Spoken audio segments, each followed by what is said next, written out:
never presume to speak for anybody, particularly for an entire region of the world, but I would say this, that my vision for Latin America is that it achieves everything it wants to achieve. What happens is that you have to start breaking a whole sector down, that is country by country, region by region. What you point out is that the future must begin with the scientific and technological trends that we can all see. And increasingly, as I said in the next segment, you will see how important it is for every organization, every individual, every government to recognize where its long-term and its short-term and its immediate opportunities are. Those will vary. The important thing is they will vary. It's how you keep fine-tuning that and keeping an open mind. We are our own worst enemies because we resist change. There are global trends that sometimes one can identify, and regional trends as well? Correct.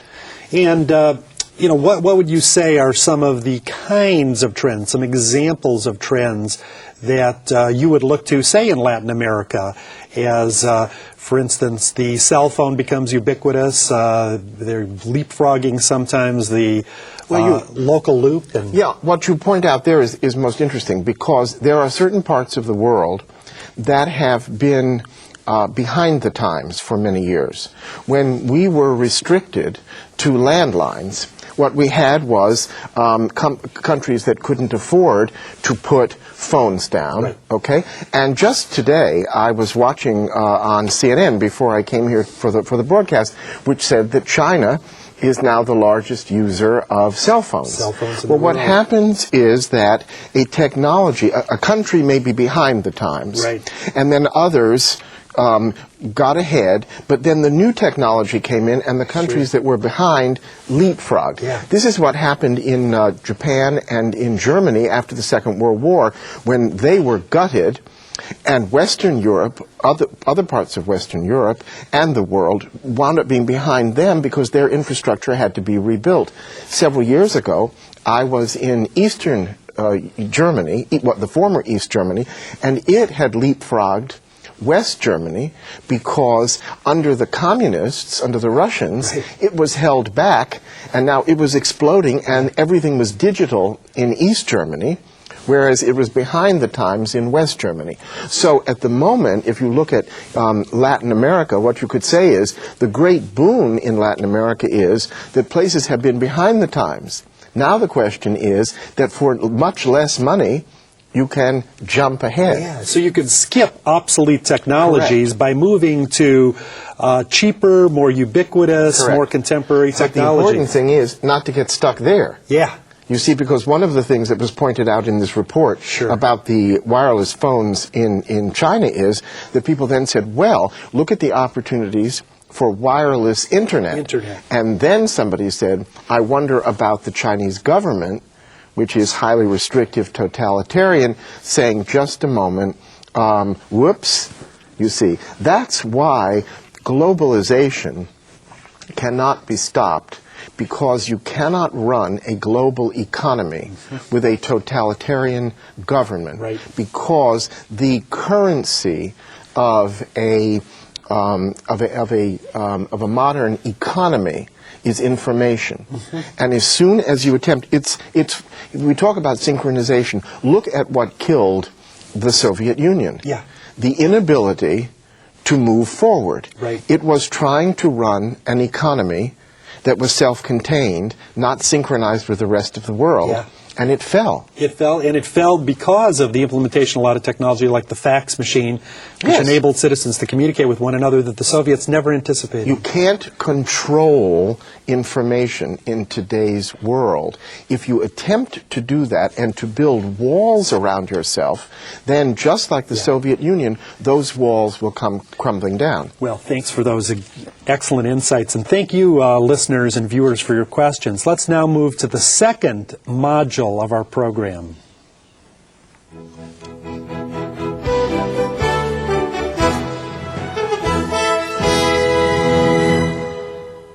A few minutes ago, I asked you to imagine two circles within a larger circle. So you could picture your organization dynamically synchronized. Now, I'm going to describe each circle in greater detail and tell you how to turn all three into a dynamic synchronization process to guarantee your organization's ongoing success. A little later, I'm going to ask you some questions. So, keep paper and pencil or pen near you. Circle 1, the largest circle, is the broad or macroeconomic environment outside your organization. That's where you look for the major trends affecting society in general, your state, country, the world, and your organization at the broadest level. For example, the growth of the Internet and 21st century communications technology would be a macro trend that affects everyone. The best synchronized organizations always work from the outside in. Your organization should always reflect the needs of the markets, in other words, the people it serves. For your organization's long-term success, it should not, cannot exist in a vacuum. Circle 2, the first smaller circle, represents the micro-environment that specifically pertains to your organization and others like it. That's where you look to see how major trends directly affect the kind of services and products you provide, as well as for any trends that relate specifically to your organization. For example, if you are an educational organization, the macro trend in Circle 1, pinpointing the growth of the Internet and 21st century communications technologies, would be analyzed as a micro trend in Circle 2, dealing specifically with delivering education through the World Wide Web.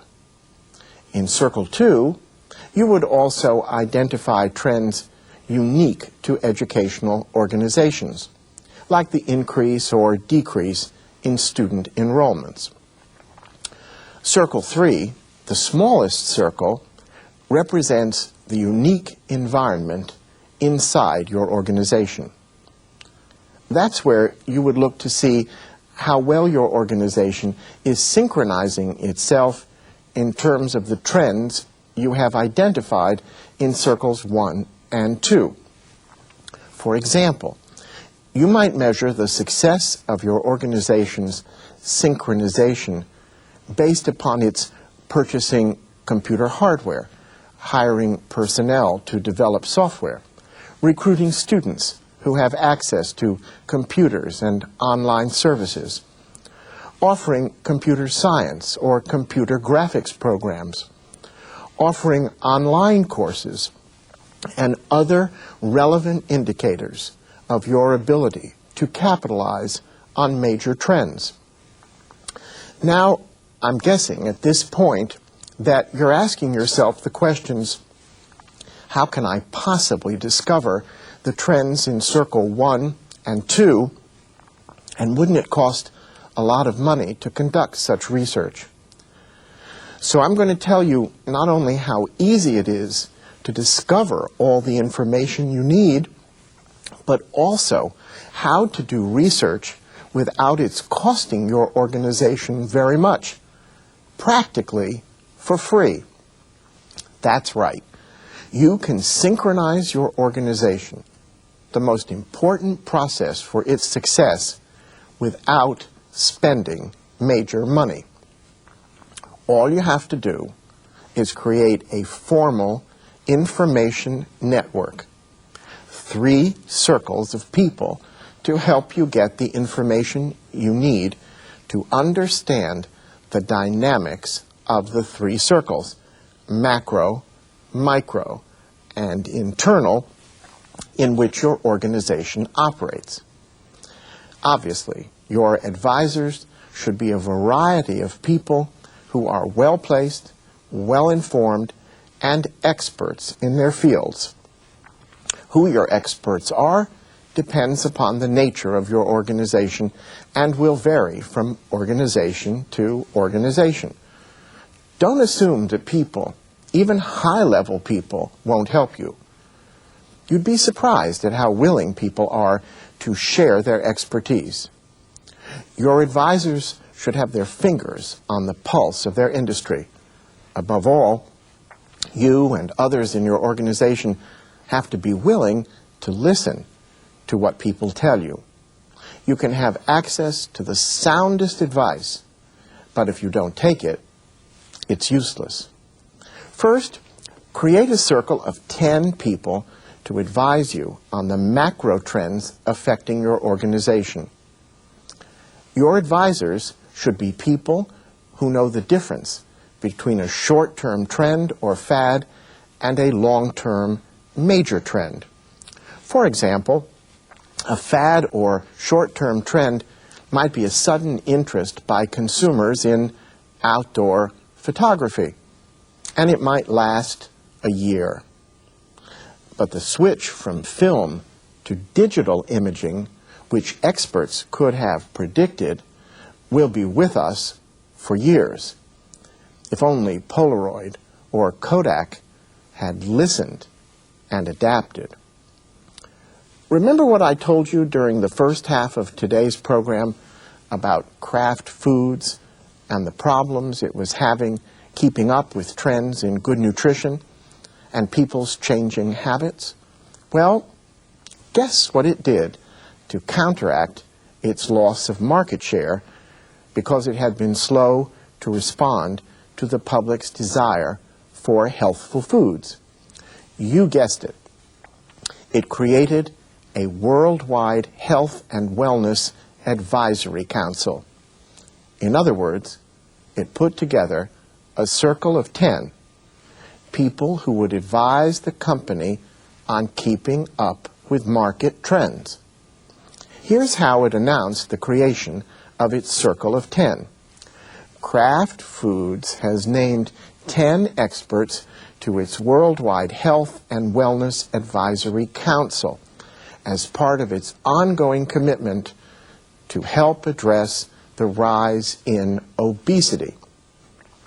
The Advisory Council members represent expertise from key health and wellness disciplines, including obesity, physical activity, public health, human behavior, nutrient fortification, lifestyle education, and the impact of media on child development.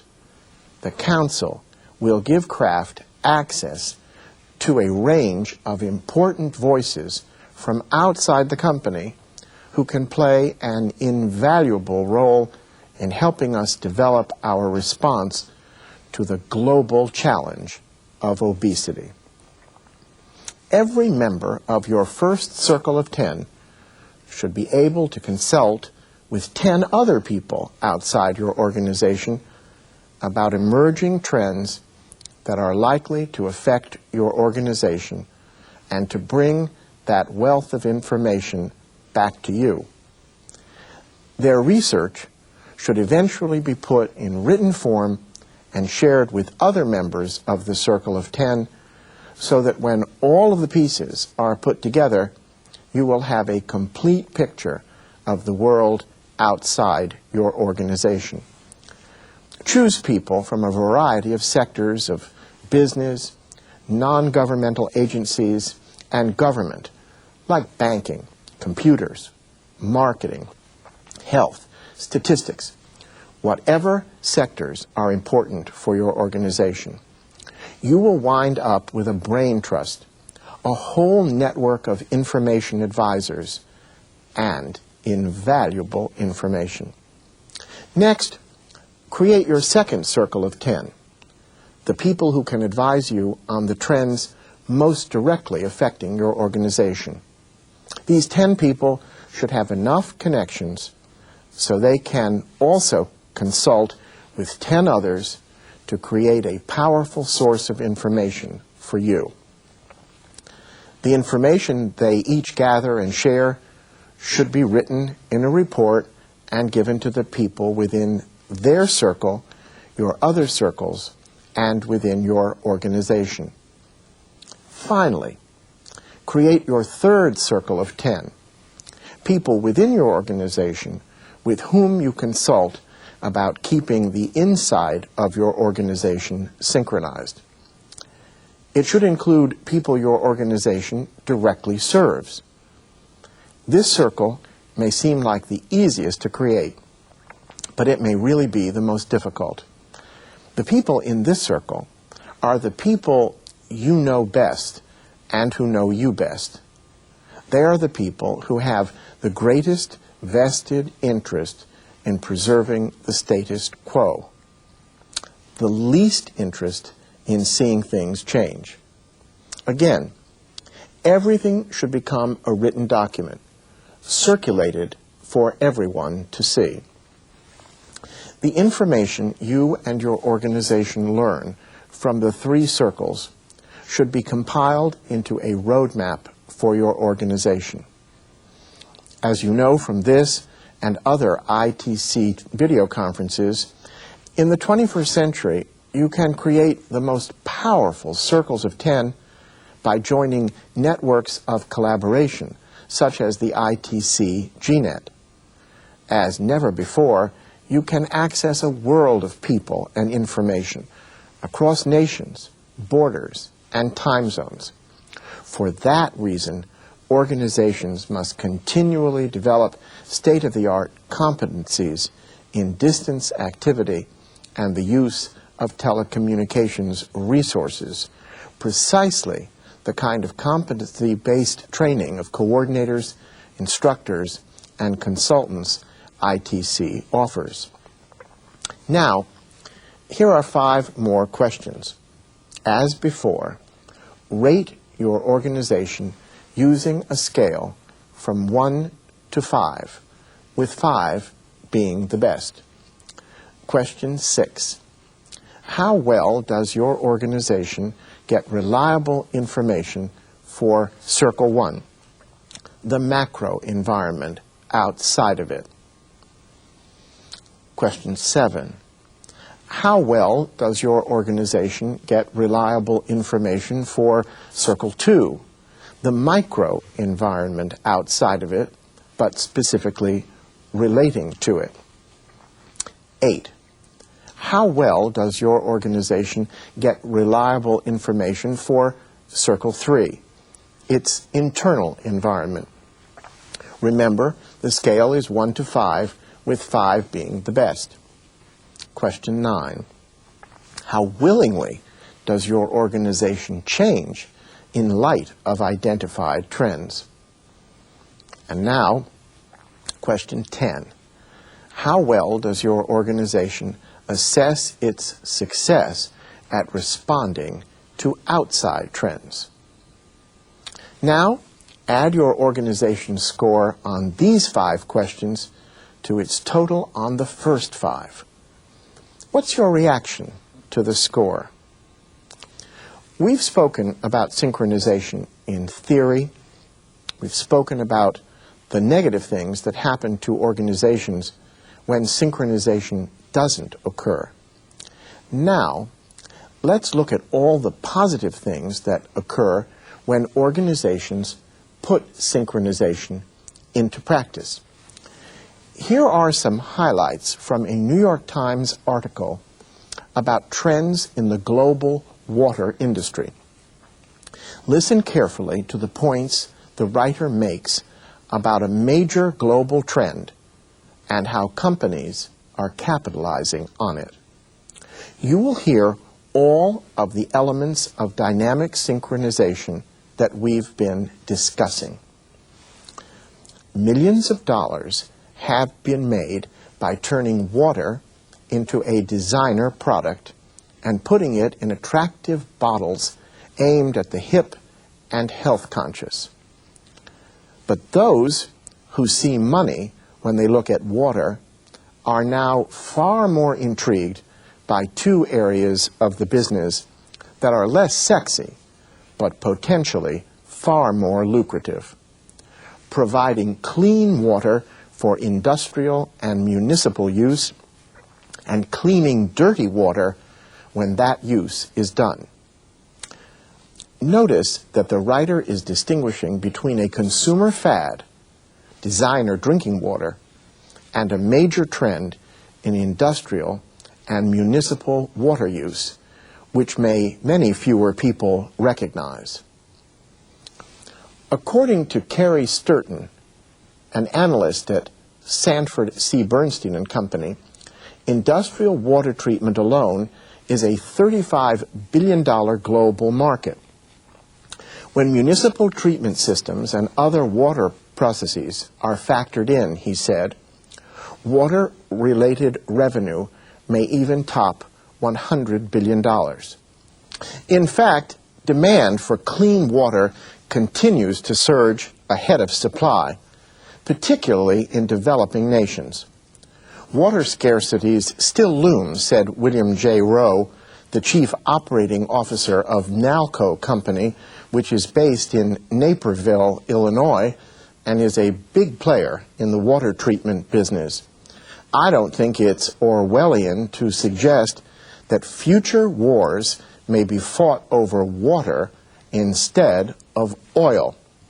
Again, the writer is pointing out a major global market trend. Perhaps not surprisingly, the potential profits have attracted industrial behemoths. General Electric has been building up its water business even as it has played down other industrial lines. Pentair, a company based in Golden Valley, Minnesota, that had been putting equal emphasis on its lines of tools and water products, just announced that it would acquire Wycor Industries, another water products specialist, and would probably shed tools altogether. Notice how both General Electric and Pentair are synchronizing their internal priorities to an external dynamic, even getting out of some lines of business. People think water is easy to relate to. You flush it, you shower it, you drink it, said Andrew D. Seidel, the chief executive of U.S. Filter, the water treatment company based in Palm Desert, California. In fact, this is a complex business with 100,000 players providing all kinds of products and services. The article goes on to describe a myriad of products and services provided by water companies. For example, providing the chemicals that purify water used to make computer chips, selling additives that keep factory pipes safe from corrosion, ensuring that Coca-Cola or Starbucks coffee tastes the same no matter where you order it, enabling refineries to turn cheap, highly acidic crude oil into high-grade gasoline, helping hotels, hospitals, and apartment buildings keep microorganisms from circulating through plumbing and climate control systems. Everyone wants to lower waste disposal costs, says George R. Oliver, Vice President of GE Infrastructure Water Technologies. Of course, water is a growth business. Finally, the article points to a major future trend. GE water researchers are using imaging technology borrowed from GE medical systems to check water's impact on various pieces and parts of water systems. And they hope to use similar technology soon in remote monitoring systems that will diagnose a chemical imbalance in a customer's water stream or looming corrosion problems in its pipes before the problems wreak havoc. It's a chemistry business today, but remote monitoring is down the road, said Colin R. Sabol, General Manager for Global Marketing at the GE Water Unit. Note that a company that is dynamically synchronized always is on the lookout for meaningful long-term trends. The underlying premise behind synchronization is that nothing is forever. Everything changes, like it or not. Yet the most difficult thing for people to do is constantly to change, to keep up, to deal with things that are new and different. Most of the time, people are set in their ways. We are creatures of habit. So, especially today, when the world is rapidly changing on so many different levels, organizations need to adopt a synchronization mentality. Mere marketing looks at the outside world.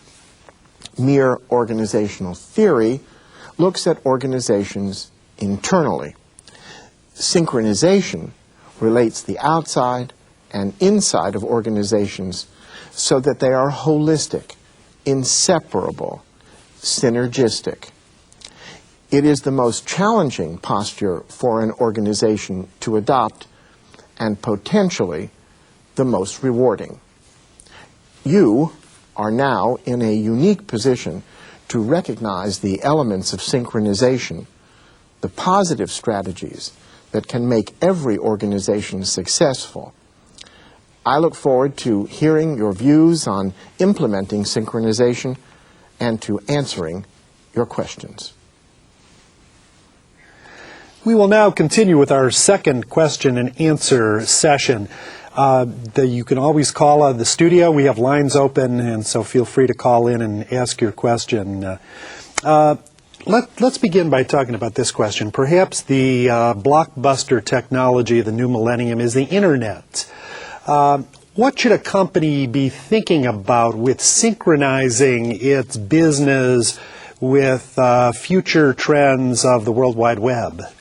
Well, first of all, from the standpoint of a business that is operating, it's clear that you can't exist in terms of knowing what is happening throughout the world without having this kind of link through the Internet.